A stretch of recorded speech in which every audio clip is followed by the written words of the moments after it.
I am sure कि शादी organisation या जो भी आपका मैच मेकिंग पोर्टल है उसमें आप बहुत सारे सवाल करते होंगे, लड़के की या लड़की की आमदन के हवाले से, प्रेफरेंसेस के हवाले से, एथनिसिटीज़, रिहाइश एट्सेट्रा, क्वालिफ़िकेशन।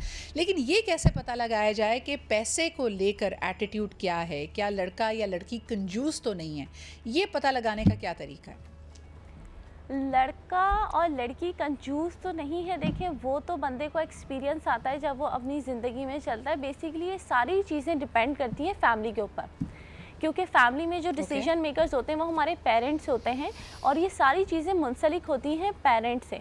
उनकी जिस तरीके की तरबियत होती है, जिस तरीके का रहन सहन होता है, या जिस तरीके का उनका फैमिली इन्वायरमेंट होता है, वो उसी कल्चर में ग्रोन अप होते हैं बच्चे। तो अगर आपने देखा है कि आपके जो फादर हैं उनका ज़्यादा ध्यान इस चीज़ के ऊपर है कि वो सेविंग करें और अपने बच्चों को अच्छी तरबियत दें, एक अच्छा लाइफस्टाइल दें और फजूल खर्ची से बचें। माँ जो है वो बहुत ज़्यादा पैसे उड़ा रही है हर अभी तो मैं ये देखती हूँ कि बच्चों की बर्थडे, बच्चों का निकाह, बेबी शावर, ब्राइडल शावर, ये सारे एक्सपेंसेस जो हो रहे हैं आजकल, मैं इन सारी चीज़ों को देख रही होती हूँ, और ये हमारे माशरे पे उन लोगों के लिए भी नेगेटिव इम्पैक्ट जाता है जो लोग इन चीज़ों को नहीं कर सकते। लड़का और लड़की की जितनी भी तरबियत है वो एक पेरेंट्स से रिलेट करती है, और अगर पेरेंट्स की तरबियत में ये चीज़ शामिल होगी तो इंशाल्लाह ताला आगे हमारी जितनी भी न्यू जनरेशन है वो इस चीज़ को एक्सेप्ट करेंगे कि just because of social media इतनी चीज़ों की हाइप क्रिएट ना की जाए और एक नॉर्मल वे में चीज़ों को लेके चला जाए, ताकि उनका जो आगे पैसा है वो किसी अच्छे या बुरे वक्त में उनके काम आ सके। खतीजा, सवाल मेरा ये था कि अगर किसी पोटेंशियल पार्टनर को हम गेज कर रहे हों तो कैसे पता लगाया जाए कि उनका पैसे को लेकर एटीट्यूड क्या है? मुलाकात बड़ी मुख्तसर होती है, बातें भी बड़ी रस्मी होती हैं, तो ये कैसे अंदाज़ा लगाया जाए? क्या उनके पहनावे को देखा जाए, उनकी गाड़ी को, घड़ी को देखा जाए? कैसे ये पता लगा सकते हैं हम? फ़र्स्ट मीटिंग में अगर आप उनके अपीयरेंस पे जाते हैं तो looks can be deceiving as well, क्योंकि आपको ऑब्वियसली मालूम है आपको एक इम्प्रेशन बनाना है, तो वो उसी लिहाज से आपके सामने आते हैं। अपीयरेंस की बजाय अगर हम ज़्यादा फोकस करते हैं कि वो किस तरीके से सिचुएशन को हैंडल करते हैं, बात कैसे कर रहे होते हैं, हम उस पर फोकस करें तो हमें अंदाज़ा हो सकता है कि सामने वाले को मनी माइंडसेट लेके क्या चल रहे हैं, पैसे को वो किस तरीके से वैल्यूएबल होल्ड करते हैं। तो उस तरीके से आपको अंदाज़ा हो सकता है कि वो डिफरेंट सिचुएशंस में कैसे लेके चल रहे होते हैं, या आप स्ट्रिक्टली अगर आप हो तो आप सामने मेरे से सवाल जहन में भी ना पूछ वो सकते हैं। या खतीजा, मेरे जहन में थ्री इडियट्स का वो सीन आ रहा है जब किसी को मिस्टर प्राइस टैग का नाम उन्होंने दिया था कि यानी एक तरीका कि इंसान को पैसे को लेकर एटीट्यूड क्या है is when they talk a lot about prices, यानी कीमत का जिक्र वो बार बार करें। अपने घर की किसी भी चीज़ जो कि बेशक महंगी चीज़ हो, या गुफ्तगू का अंदाज़ ही ये हो कि वो बात कर रहे हो कि जी बड़ी महंगाई हो गई है, फ़लानी चीज़ पहले इतने की आती थी फिर बढ़ गई। यानी इंसान के बारे में जैसे हज़रत अली का कॉल है कि बोलो ताकि पहचाने जाओ। जो बात आप कर रहे होते हैं उससे आप काफ़ी हद तक ये अंदाज़ा लगा सकते हैं। Do you think it's a red flag कि अगर कोई नॉर्मल आपकी जो मुलाकात है उसमें अपनी पहनी हुई चीज़ों की या जनरली चीज़ों की कीमत का जिक्र कोई शख्स बार बार कर रहा हो? It absolutely is. अगर आप बहुत ज़्यादा मटीरियलिस्टिक होते हैं और आप उसी चीज़ की बहुत ज़्यादा बात कर रहे होते हैं कि सी आई ओन दिस, ये तो मैं, मुझे बहुत शौक़ है, मुझे ब्रांड का शौक़ है, मैंने अभी जैसे ये पहना हुआ है, मेरे शूज़ ऐसे हैं, मेरी वॉच ऐसी है, तो that is a lot about a person के ठीक है इनको मटीरियल्स को लेके बहुत ज़्यादा है बनिस्बत लाइफ की वैल्यूज़ को या दूसरी चीज़ों को, और अगर वो और उसको सामने से बोल रहे होते हैं तो that definitely is a red flag. अच्छा मिसेज़ अली, यही सवाल अगर मैं आपसे करूं कि अगर कोई ऐसी शादी ब्याह का मामला है और गुफ्तगू में जो होने वाली सास साहिबा हैं वो बहुत कीमतों का जिक्र कर रही हैं, अगर अपने कपड़े की या अपने नफीस टेस्ट का भी जिक्र कर रही हैं, उसमें भी बार बार कीमत का एलिमेंट आ रहा है, तो आपके ख्याल में सामने वालों को चौकन्ना हो जाना चाहिए? यानी ये बहुत कुछ बता रहा है उनके बारे में? ये तो ऑफ कोर्स एक रेड फ्लैग है, क्योंकि इसका मतलब ये होता है कि आप बहुत ज़्यादा मटेरियलिस्टिक हैं और आप सामने वाले को भी इस चीज़ के बारे में बार बार आइडेंटिफाई करवा रहे हैं कि आपकी जो चीज़ है वो किस हाँ। चीज़ से ताल्लुक़ रखती है, मुंसलिक है। क्योंकि अगर हम इस तरीके से रिश्तों को लेके बात करें तो वो बंदा जो बार बार उस चीज़ को आइडेंटिफाई करवा रहा है, पॉइंट आउट कर रहा है सामने वाली पार्टी को लेकर, तो उनको ये समझना चाहिए कि हाँ भाई, इनका जो ज़्यादा फोकस है वो चीज़ों के ऊपर है। बाज़ औक़ात लोग रिलेशन को इतना नहीं प्रेफर करते जितना चीज़ों को करते हैं। बरी में क्या आया है, कौन से ब्रांड की चीज़ें आई हैं, कितना पहनोनी आई है, ओढ़नी आई है, ये सारी चीज़ें होती हैं और बाज़ औक़ात इन चीज़ों के ऊपर बहुत मसले मसाइल भी बनते हैं। तो फैमिलीज़ में मदर जो होती हैं वो इस चीज़ को लेकर बहुत ज़्यादा कॉन्शियस हो जाती हैं कि वो मटीरियलिस्टिक हो जाती है चीज़ों को लेकर, और उनको ये होता है कि भाई ये शादी ब्याह उनका एक अहम वो नहीं होता, पहलू नहीं होता, उनका मेन चीज़ें होता है लोगों को शो ऑफ करवाना। तो ये डेफिनेटली एक रेड फ्लैग है कि आपका जो फोकस है वो रिलेशन से ज़्यादा लोगों को शो ऑफ करवाने के ऊपर है। पैसों को लेकर जो आपका माइंडसेट है या ओरिएंटेशन है, क्या वो वक्त के साथ तब्दील हो सकती है? जैसे कई लोग कहते हैं कि भाई मैं कंजूस, फ़लाना शख्स कंजूस इसलिए नहीं है क्योंकि उसके पास बहुत पैसा है। लेकिन कई दफ़ा आप ये भी देखेंगे कि कई ऐसे लोग जिनके पास बेपनाह दौलत है, बहुत सारा पैसा है, अल्लाह ताला ने उनको साहिब सरवत बनाया है, वो भी पैसे खर्च करने में बख़ील होते हैं। तो ख़ास तौर पे हम बात कर रहे हैं कि जब रिश्ते सेट हो रहे होते हैं, किस तरह आप नंबर 1 किसी का मनी एटीट्यूड जान सकते हैं। कई दफ़ा आपको ये मालूमात काफ़ी लेट मिलती है। मिसाल के तौर पे शादी सेट हो जाती है, तब आपको पता चलता है कि उनकी तरफ से जो इंतज़ामात हो रहे हैं वो आपकी ख्वाहिश या आपके आउटलुक के मुताबिक नहीं है। आप तो you trying to go over and beyond, आप खाने में पकवान भी अच्छे रख रहे हैं, आप ख़र्चा भी ज़्यादा कर रहे हैं, लेकिन अगली तरफ से आपको वो रिस्पॉन्स नहीं आ रहा। तो क्या ये समझदारी है उनकी, दे डोंट वांट टू, और इसमें अलाइंड होने का क्या तरीका है? अब हमें ज्वाइन कर रहे हैं डॉक्टर वजाहत। वजाहत, आप क्या समझते हैं कि जब शादी ब्याह के मामलात होते हैं, दो ख़ानदान पहली दफ़ा मिल रहे हैं, या तो अननोन है या दूसरे को बहैसियत एक रिश्तेदार के इस एंगल से नहीं जानते, और वहाँ पे पैसों को लेकर जो रवैये हैं वो मुख्तलिफ हों, तो फिर क्या करना चाहिए? क्या बातचीत से ये मामलात हल हो सकते हैं? मेरा ख़्याल से अगर हम इस हकीकत को माने कि पैसे के बगैर काम नहीं होता, पाकिस्तान के अंदर तो जब बच्चा पैदा होता है तो वहीं से उसके सबकॉन्शियस में ये चीज़ बैठी हुई होती है कि मनी इज़ एवरीथिंग। अब जब शादी होती है तो कुछ लोगों की जो अहलियत होती है, कोई कहता है कि मेरा बच्चा डॉक्टर है तो वो इस पे इतराता है, जो कि इतराना भी चाहिए। कोई कहता है कि कोई बिज़नेस कर रहा है। अब जिसके बाद जो चीज़ होती है वो उसको बेस बना के अपनी चीज़ों को आगे परसू करता है। अब कुछ लोगों के पास कुछ ख़ास चीज़ें नहीं होती लेकिन पैसा होता है, तो वो पैसे को इतना दिखाने की कोशिश करते हैं कि वो तमाम चीज़ों को पैसे की तरह छुपाना चाहते हैं और उसकी तरह अपने आप को वो फॉरवर्ड करते हैं। तो ज़ाहिर सी बात है, जब आपके पास कोई अच्छी चीज़ नहीं होगी तो रह दे के आपके हाथ में जो चीज़ होगी आप वही दिखाएंगे। दूसरा ये जो आपका सवाल था वो कि जब शादी हो रही होती है, पैसे का बेदरे खर्च हो रहा होता है, तो अगर एक फैमिली ये कर रही हो बेतहाशा और आप ना करना चाह रहे हो, बावजूद इसके कि आपकी जेब में पैसा हो, तो डिफरेंट दो स्कूल ऑफ थाट्स है। अगर वो इस बात पे लड़ाइयाँ शुरू कर दे, शादी से पहले इश्यूज़ बनाना शुरू कर दे, तो मेरा ख्याल से ये रेड फ्लैग तो है, क्योंकि शादी तो ये तो एक स्टार्ट है।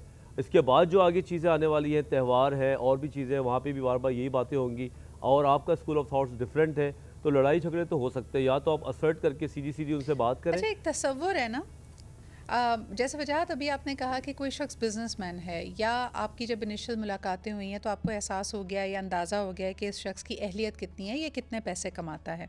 अब लड़का और लड़की या न्यूली वेडिड कपल पहली दफ़ा साथ जा रहे हैं, या किसी ने कहा कि जी ये शादी के बाद घूमने के लिए किसी फ़ॉरेन डेस्टिनेशन पे जा रहे हैं। लड़की ने बहुत सारे ड्रामे देखकर या उसकी अहलियत को जानते हुए, वो किस किस्म की घड़ी पहनता है, किस किस्म की गाड़ी चलाता है, ये सोच लिया कि यार this is the level of luxury, या this is the level of arrangements जो होगा। लेकिन आपको तस्वीर का एक बिल्कुल ही दूसरा रुख नज़र आए कि आप देख रहे हो कि जी वो रूम सर्विस ऑर्डर नहीं कर रहा है ये कह के कि यार इसमें पैसे बच जाएंगे, या अगर आप खाना खाने कहीं जा रहे हैं तो आप वहाँ पे एक एटीट्यूड देख रहे हैं कि यार महंगी डिश की तरफ नहीं जा रहे, ज़्यादा खाना मत मंगाओ। उस वक्त जो एक एहसास हो रहा था, या लड़की ये तसव्वुर करके चल रही है कि भाई अभी तो नई नई शादी हुई है, मैं शॉपिंग पे जाऊंगी, जो भी मेरी पसंद की चीज़ है उसको हाँ करके मुझे दिला दिया जाएगा, लेकिन वहाँ पे एक मोहतात रवैया सामने आ रहा है। ऐसा नहीं है कि पैसे नहीं हैं, लेकिन पैसे खर्चने का दिल नहीं चाह रहा, तब क्या करना चाहिए वजाहत? देखिए, जिस तरह आप अपने आप को आर्टिफिशियल बनाते हैं ना, ब्रांडेड घड़ी पहन के सब कुछ दिखावे के लिए आप अपने आप को एक लेवल पे तैयार करते हैं, तो आप उसके बाद फ़ौरन डिक्लाइन पे तो नहीं जा सकते, क्योंकि जब शादी होती है तो शादी होती तो मोहब्बत नहीं हो जाती आपस में कि बस हम एक दूसरे के लिए जिएंगे मरेंगे। थोड़ा टाइम लगता है, मुझे लगता है कोई 1 आध साल लगता है एक दूसरे की बुराइयों को और अच्छाइयों को डाइजेस्ट करने के लिए। अगर आपने इतना कुछ दिखाया हुआ है और उसके बाद आप फ़ौरन डिक्लाइंड होकर कंजूसी के ऊपर आ जाते हैं और बेतहाशा कंजूसी करते हैं, तो ये कोई अच्छा आइडिया नहीं है। अगर आप पहले 100 रुपये दिखाते थे तो कम से कम 60-70 रुपये तो खर्च करें, और आपने ही तो ये चीज़ स्टैंडर्ड सेट किया ना दूसरे का, तो आप अगर फ़ौरन ही कंजूसी करेंगे और जिस तरह रूम सर्विस है या आप बैठ के रेट्स के ऊपर बात करना शुरू कर दें, खाने के टेबल पे डिशेस पे बात करना शुरू कर दें, अमाउंट पे बात करना तो ये चीज़ आपकी ही चीज़ से मैच नहीं हो रही जो आप पास में दिखा रहे थे। तो मेरा मशवरा उन लोगों को यही होता है, शॉपिंग पे जा रहे हैं तो खामखा आप जो चीज़ पसंद आ रही है उसके ऊपर आप कुछ नुक्स निकालना शुरू कर दें। वजाहत आप और मैं कितने ऐसे लोगों को जानते हैं जो वेकेशन पे जाते हैं और बड़े बड़े म्यूज़ियम्स या वहाँ के जो टूरिस्ट डेस्टिनेशंस हैं सिर्फ उसके सामने तस्वीर खिंचवा कर आ जाते हैं। यानी अगर उसका टिकट लगता है और अंदर आपने म्यूज़ियम में जाने के आपने पैसे खर्चने हैं, there are so many people who don't do that. कुछ लोगों के लिए शायद हो सकता है ये समझदारी भी है, उन्होंने कहा जी टिक इन द बॉक्स, हमें कोई ख़ास इंटरेस्ट ही नहीं है। लेकिन अगर ये आपका तरीक़ेकार है और एक पार्टनर चाह रहा है और दूसरा पार्टनर मना कर रहा है तो दैट्स अ लिटिल ट्रबलसम। एक कॉलर हमारे साथ हैं, आइए उनकी बात सुन लेते हैं। हेलो, अस्सलाम वालेकुम। बिस्मिल्लाहिर्रहमानिर्रहीम, अस्सलाम वालेकुम जनाब। माशाल्लाह टॉपिक तो आपका बहुत ही बेहतरीन है, मगर आदमी को कंजूसी भी नहीं करनी चाहिए और ना वो अपना जिक्र करना चाहिए। अपनी अपनी लिमिटेड में रह कर ही आदमी के कामयाब रहता है और खुशहाली भी रहती है।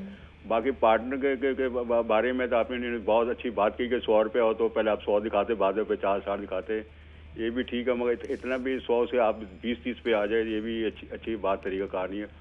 बंदे को अपने लिमिट में काम करना चाहिए, अपने शो ज़्यादा नहीं करना चाहिए। बंदा हर चीज़ अपनी अपनी तारीफ़ें करता है, पैसा बहुत बहुत शुक्रिया आपके कॉल करने का। खतीजा जी, ये सवाल अगर मैं आपसे करूं, मैंने अमूमन नोटिस किया है कि लड़कियां कंजूस नहीं होती हैं। अगर ख़वातीन के पास पैसे हों तो वो इस बात पे बड़ा खुशी महसूस करके कि उनके वालिद ने या उनके खावन ने उनको बहुत पैसे दिए हैं, उनके अपने पैसे भी हों तो खर्च करती हैं। क्या आपका अंडरस्टैंडिंग मुख्तलिफ है? क्या आपने ख़वातीन को भी कंजूसी करते हुए देखा है? मैंने बेरली किसी ख़वातीन को ऐसे मामले में कंजूसी करते हुए देखा, क्योंकि उनको जब किसी चीज़ के पैसे मिलते हैं वो पहले से सोच के रखती हैं कि मुझे ये चीज़ यहाँ खर्चनी है, मुझे यहाँ पे ये लेना है, मुझे ऐसे, वो प्लान पूरा बना हुआ होता है। वो सिर्फ वेट कर रही होती हैं कि उनको जो अलाउंस होती है या पॉकेट मनी होती है वो मिले और वो सारे प्लान ऑफ एक्शंस लेना शुरू कर दें। तो जैसे ही आता है उनका शुरू हो जाता है कि ये भी लेना, और सिर्फ उनके लिए नहीं होता, वो एक्चुअली किसी न किसी और के लिए भी वो कुछ ना कुछ सोच के रखी होती हैं, उसके लिए वो कर दिया, किसी और के लिए कुछ कर लिया, तो वो पूरा एक होता है उनका प्लान कि इस तरीके से खर्चना है। तो फिर सवाल ये है खतीजा कि यंग एज में अगर लड़कियों का, यंग ख़वातीन का एटीट्यूड ये है तो आहिस्ता आहिस्ता जब आप बुज़ुर्गी की तरफ जाते हैं तब आप इतने मनी कॉन्शियस क्यों हो जाते हैं? यानी आपने अक्सर ये जुमला सुना होगा, I don't agree with it, लेकिन कई ख़वातीन ये कह रही होती जी मेरा दिल बड़ा ख़राब होता है, मेरे बेटे की इतनी मेहनत की कमाई है और ये जो बहू आई है ये ऐसे उड़ा रही है, उसको पैसों को बेदरग़ उड़ा रही है, जमा नहीं कर रही है, एट्सेट्रा एट्सेट्रा। वहाँ पर ख़वातीन का, जो बुज़ुर्ग ख़वातीन है, उनका एटीट्यूड क्यों बदल जाता है? थिंक पर्सपेक्टिव चेंज हो जाता है। पहले वो उनके पास आ रहा होता है तो उनके अपने होते हैं ख्वाहिशात, फिर जब किसी और के पास आ रहा होता है तो वो ये देख रहे हैं अच्छा ये इनके पास है, ये इस तरीके से कर रही है, हो सकता है मेरे लिए नहीं किया। तो वो अपने एक आपके ऊपर से जब वो एक स्पॉटलाइट हटती है किसी और पे जाती है ना, तो वो हर कोई महसूस करता है और वो उसको आउट लाउड बोल भी देते हैं। तो सिमिलरली जो बड़ी ख़वातीन हो जाती हैं, वो उम्र दराज की होती है, उनको ये होता है कि नहीं आप सेविंग करो, इतनी खर्चे नहीं करो, ये फजूल का था। हालांकि कुछ साल पहले उन्होंने भी ऐसा कुछ किया होगा, उनको भी किसी ने एडवाइस किया होगा, बट उनकी वही चीज़ एक साइकिल रिपीट होती रहती है। अच्छा, अब शादी हो चुकी है और नई बहू घर आ गई है, आहिस्ता आहिस्ता थोड़ा अरसा गुजर गया है, जो बहुत अच्छी बात खतीजा ने की कि जो शिफ्ट ऑफ पावर आ रहा है। मिसेस अली, इस पे आप क्या कहेंगी? क्योंकि सास एक ख़ास अंदाज़ में घर के जो ख़र्चे थे, घर के जो मुख्तलिफ़ एक्सपेंडिचर्स थे उनको मैनेज कर रही थी, बजट कर रही थी। अब जब बहू आई है और कई दफ़ा तो बहुएं 10-12 साल के बाद भी उनको ये लग रहा होता है कि अभी भी सारे डिसीजन सास ही ले रही हैं और उनका आपस में टकराव है। कई चीज़ें जो बहू समझती है कि घर में होनी चाहिए या अब लाइफस्टाइल को थोड़ा चेंज करें, ऐसे नहीं, इन चीज़ों को भी इस्तेमाल में लाया जाए, ये लग्जरीज़ या ये नेसेसिटीज़ भी घर में लेके आएँ। ख़वातीन जो ख़ास तौर पे सासें होती हैं, अगर तो उनका बहुत होल्ड है बजट पे, वो कहने लग जाती हैं ये सारी चीज़ें फ़ुजूल खर्ची हैं, तब क्या करना चाहिए? सबसे पहले तो सिद्रा मैं आपको ये कहूँगी कि हमारी यहाँ जो शादी का एक कॉन्सेप्ट है ना, ये एक सुन्नत है। लोगों ने इसको पता नहीं क्या ही बना दिया है कि बस शादी होती है ना तो बस लॉटरी खुल जाती है, तो वो शौहर के पॉकेट से भी सब जो है वो खाली कर देते हैं और अपने जो पेरेंट्स के पास जितनी भी सेविंग्स होती हैं उनकी शादियों के नाम पे जब तक वो सारा पैसा निकल के उसके ऊपर एक्सपेंस की हद तक नहीं आ जाता, तब तक वो जो है बच्चे भी सांस नहीं लेते। उनको पता होता है हमारे फादर का इतना बजट है। आपके क्वेश्चन की तरफ आती हूँ, इन चीज़ों से बचना चाहिए। म्यूचुअल अंडरस्टैंडिंग से हर चीज़ जो है वो सॉल्व हो सकती है। जो डिसीजन मेकिंग की पावर है वो बिल्कुल ठीक है, लेकिन जो आपके यहाँ एक लड़की आई है अपना घर छोड़ के, उसकी भी डिसीजन पावर साथ में घर में होनी चाहिए, क्योंकि इन्वॉल्वमेंट से ही ज़िंदगी गुजरती है। अब ऐसा नहीं है कि सास ने अपनी ज़िंदगी तो जी ली और अब वो जो बहू का पावर है वो भी सास के हाथ में, तो ऐसा नहीं होना चाहिए। म्यूचुअल अंडरस्टैंडिंग के साथ दोनों को चलना है। और हाँ देखिए, पैसा जो आ रहा है ना, वो पैसा घर में ही आ रहा है। अगर उनका पैसा बच रहा है तो वो ससुर का बच रहा है, और अगर इसका पैसा बच रहा है तो शौहर का बच रहा है, ठीक है ना। तो अगर दोनों तरफ से हम पैसे की बचत करें ना, तो वहाँ से शुरू होता है ना वजाहत, यानी लड़ाई झगड़ा तो वहाँ से शुरू होता है कि शादी से पहले बेटा माँ को एक सर्टेन अमाउंट दे देता था, सिर्फ अपना जेब खर्च अपने पास रखता था। अब जाहिर सी बात है बीवी का जेब खर्च भी है, या बीवी को भी खर्चे के पैसे देने हैं। माँ की एक्सपेक्टेशन अपनी जगह है। सबसे पहले तो जिसके पैसे कम होंगे वो उस पर कंजूस होने का लेबल लगा देगी। क्या करना चाहिए आदमी को? देखो, रह दे के जो सबसे ज़्यादा अक्लमंद चीज़ होनी चाहिए ना घर में, वो मर्द होना चाहिए। जब चीज़ें शिफ्ट हो रही होती है तो वहाँ पे उसका अक्लमंद चीज़ मतलब इंसान सबसे इम्पोर्टेंट आदमी का जो रोल होता है वो इस तरह होता है कि कोई भी चीज़ अगर वो शिफ्ट कर रहा है फ्रॉम मदर टू वाइफ, तो उसका अपने रवैये किस तरीके से है, किस तरीके से वो चीज़ों को शिफ्ट कर रहा है। कहीं ऐसी तो नहीं है कि जेलसी आ रही हो, प्यार मोहब्बत बीच में बहुत ज़रूरी है। अगर आप बहुत ज़्यादा जल्दी से चेंज लेकर आ जाते हैं कि आप अपनी बीवी के साथ बैठ के सारी दीवारें खड़ी कर देते हैं और सारी चीज़ें सडनली आप शिफ्ट कर देते हैं, तो माँ तो फिर माँ है, आप उनको इस तरह तो इग्नोर नहीं कर सकते। और इसी तरह वाइस वर्सा है, अगर बीवी के साथ आप करें तो औरतें जो होती हैं उन दोनों के लिए वो बड़ा हाई स्टेक्स होल्डर होता है, शौहर जो कि बीच में फंसा हुआ होता है। अगर इन तमाम चीज़ों को आदमी तरीके से स्लोली ग्रेजुअली स्लिप करता है, 8-10 साल में, कोई जल्दी भी नहीं होनी चाहिए, बच्चे पैदा हो रहे हैं, उसके साथ साथ स्लोली वो चीज़ों को, अथॉरिटी को चेंज कर रहा है, तो मुझे नहीं लगता कि इतना बड़ा मसला होता है। चीज़ें तो एक आउटपुट होती हैं, पैसा हो गया, गाड़ी हो गई, मैंने गाड़ी में आगे बैठना है, इसने पीछे बैठना है, ये तो एक रवैया है जो आउटपुट होकर नज़र आ रहा है किसी भी रिजेंटमेंट की वजह से।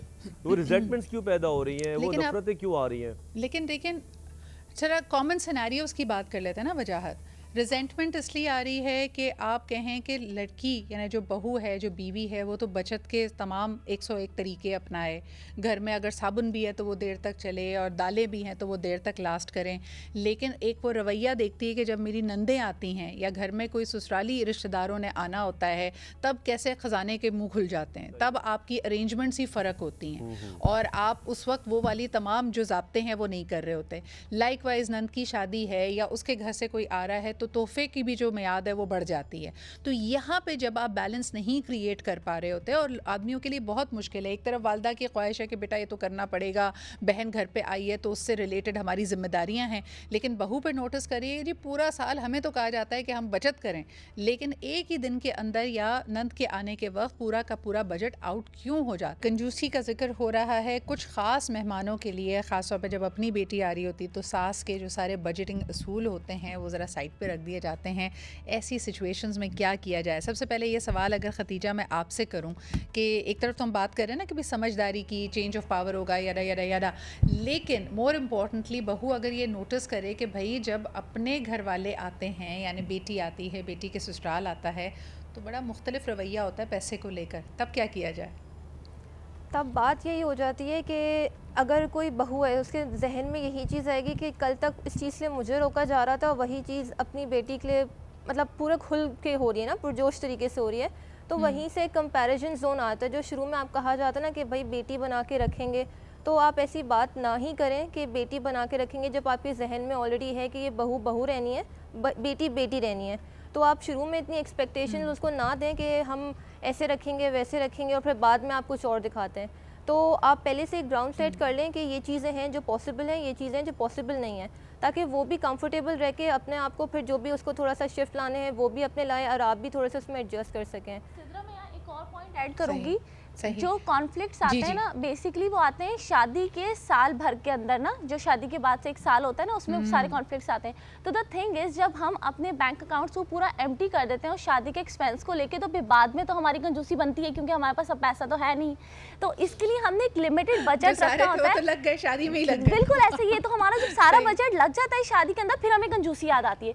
तो the best way to do निकाह अकॉर्डिंग टू द सुन्नत, जस्ट सिंपल निकाह, and after that you can can go for the उम्रा, और फिर आप जो है वो आके अपने सारे एक्सपेंस को नॉर्मली वे में मैनेज करते हैं, क्योंकि लोग खा पी के चले जाते हैं। I am so sorry Mrs Ali, I do not agree. मैं आपकी बात से अग्री इसलिए नहीं करती हूँ क्योंकि देखिए हर एक का एक अलग अलग अंदाज होता है, हर एक को अल्लाह ताला ने एक मुख्तलिफ मालियत दी है। अगर आपके पास पैसे हैं और आप खर्चना चाहते हैं, कई लोग अनफॉर्चुनेटली इस सादगी को भी, ये एक पर्दा होता है उनकी कंजूसी के ऊपर।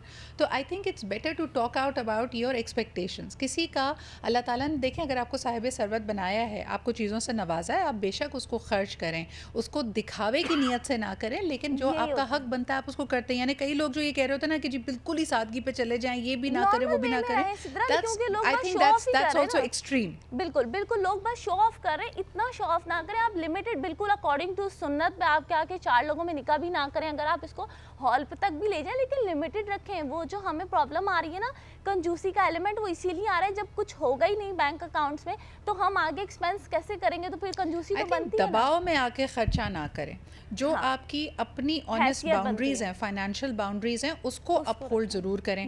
वजाहत मर्दों के लिए करना कितना आसान या मुश्किल होता है। मैंने तो अक्सर देखा है कि मर्दों का बस चले तो ठीक है, शादियों का स्केल उससे बहुत कम हो, अपने दिल के मुताबिक हो, अपनी सोशल स्टैंडिंग के मुताबिक हो, लेकिन उनको अक्सर लगता है कि एक्स्ट्रा खर्चे बहनें, वालदा और होने वाली बीवी सभी करा रहे होते हैं।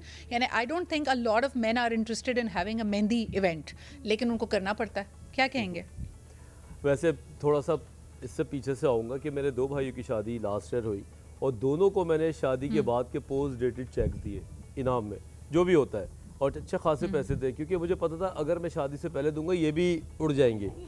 और उस वक्त तो उनको समझ नहीं आई, 20-20 दिन के बाद मुझे वो दुआएं दे रहे थे कि यार अच्छा, मुझे ये भी लगता है वजाहत कि जो पहली शादी होती है ना, वो जो पहली शादी ख़ानदान में होती है वो बेंचमार्क सेट करती है। उसके बाद अगर ये जो मिसेस अली वाला आप मशवरा लेके आए भी ना समझदारी का कि देखो हमने करके देखे थे 5 फंक्शन, इससे बहुत ख़र्चा होता है, अब ऐसा करते हैं बहन की शादी में एक, जैसे उन्होंने कहा कि एक सादा सा लेकिन खूबसूरत सा निकाह की सेरेमनी कर देते हैं, और ये तब कोई नहीं मानता, तब घर में जंगो जदल हो जाता है। ये कह के अपनी शादी पे तो पूरे खर्चे तुमने कर लिए, सारे मज़े हो गए, लेकिन हमारी दफ़ा तुम लोगों को समझदारी याद आ गई है। क्या कहेंगे इस पर? बिल्कुल ऐसे ही बात है। आपने किसी भी चीज़ का मॉडल सेट करना है तो आप स्टार्ट पहले से ही करेंगे ना, कंपैरिजन तो वही पड़ जाएगा, लेकिन अब जो कुछ हो चुका होता है उसको समझा के नई चीज़ को मॉडिफाई करना ये अजाब बन जाता है जब आप कुछ पहले गलत कर चुके होते हैं।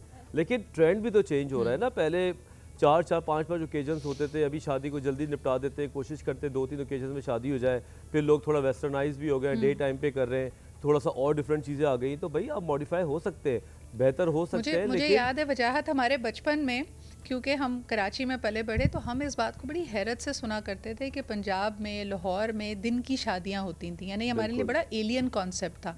लेकिन अब आपने बिल्कुल सही कहा कि लोगों ने समझा कि भाई एक तो ऑफ पीक आवर्स जो होते हैं, रात का इशाइया शायद एक्सपेंसिव ज़्यादा पड़ता है, लेकिन अब जब लोगों का रुझान इस तरफ आया तो गोल्डन आवर की वेडिंग्स जो हैं वो एक्सपेंसिव हो गई। कोई भी ऑफ टाइम मेरे ख्याल में नहीं है, लेकिन हाँ दिसंबर नवंबर की बुकिंग तकरीबन 1 साल पहले आपको करानी पड़ती है क्योंकि रश इतना होता है। खतीजा आप क्या कहेंगी, किस तरह इन खर्चों को मैनेज करके चलें? इन्होंने बिल्कुल सही कहा कि कई दफ़ा तो अब जो वर्किंग कपल्स हैं जिसमें लड़का और लड़की दोनों काम कर रहे हैं और अपने पैसों से शादी कर रहे हैं, वो काफ़ी हद तक समझदारी का सबूत देते हैं। आपने क्या नोटिस किया? बिल्कुल ऐसा ही होता है, जब लड़का और लड़की दोनों खुद ही अपने फाइनेंसेस मैनेज कर रहे होते हैं, दोनों काम कर रहे होते हैं, तो वो हर चीज़ को एक बजट सेट करके हर चीज़ के लिए एक बजट अलॉट करते हुए चल रहे होते हैं, बिकॉज दे एक्चुअली अंडरस्टैंड कि कितनी मेहनत करके उन्होंने ये चीज़ कमाई है, और अगर वो सारी एक ही चीज़ पे उड़ा देंगे ना, तो फिर बाद में वो चीज़ वापसी लाने में उतनी ही मेहनत लगती है, डबल मेहनत लगती है। तो अगर आप पहले से ही सोचते हुए चलें कि हम इतना कमाएं, इतने टाइम लगे हमें उसको पूरा अलॉट करने में, तो हम इसको बजट कर सकते हैं, इतने में भी चीज़ें मैनेजेबल हैं। We don't have to actually go out our way and buy more stuff, या किसी को खुश करने के लिए या बहुत लैविश वेडिंग करनी है। रिवायती, हाँ बिल्कुल सही, जो पुराने रिवायती खर्चे हैं वजाहत, उसके अंदर रोक लगाने में बड़ी मुश्किल होती है। यानी लड़का लड़की अगर कह भी रहे हैं कि अम्मी 500 लोगों का इवेंट नहीं करते, तो लोग कहते हैं कि जी बुरा मानेंगे रिश्तेदार। फिर जब मेन्यू की बारी आती है तो कहा जाता है कि बारबेक्यू आइटम्स भी ज़रूर होने चाहिए, फ़िश भी ज़रूर होने चाहिए। यहाँ तक कि मैंने कई जो ओल्डर जनरेशन है, जो घर में वालदैन हैं, उनको इस बात पे भी इंसिस्ट करते हुए सुना है कि नहीं जी शादी का कार्ड तो ज़रूर छपेगा, जबकि लड़का लड़की कह रहे हैं कि भाई अब व्हाट्सएप का ज़माना है, हमने सिर्फ एक डिज़ाइन करके भेज देना है, कोई नहीं कई लोगों को तो हमने बाकायदा कार्ड ही भेजना है। तो ये जो गैर ज़रूरी अखराजात हैं, इस पे अगर मना किया जाए तो ये कंजूसी की अलामत हुआ। बेसिकली शादी का जो सीज़न स्टार्ट होता है ना, वहाँ पे एड्रेनलिन भी रश होने लगता है फैमिलीज में, और वो फड्डा करने के बहाने ढूंढना शुरू कर देते हैं। आप कार्ड से स्टार्ट कर लें, फिर खाने पे आ जाएं, फिर कुछ नहीं बचेगा, आखिरी में होगा कि हमें तुमने पिक्चर के लिए क्यों नहीं बुलाया, ठीक। उसके बाद रुखसती में मैं आगे क्यों नहीं खड़ी हुई थी। मतलब फड्डा तो है, आप इसको रूल आउट नहीं कर सकते।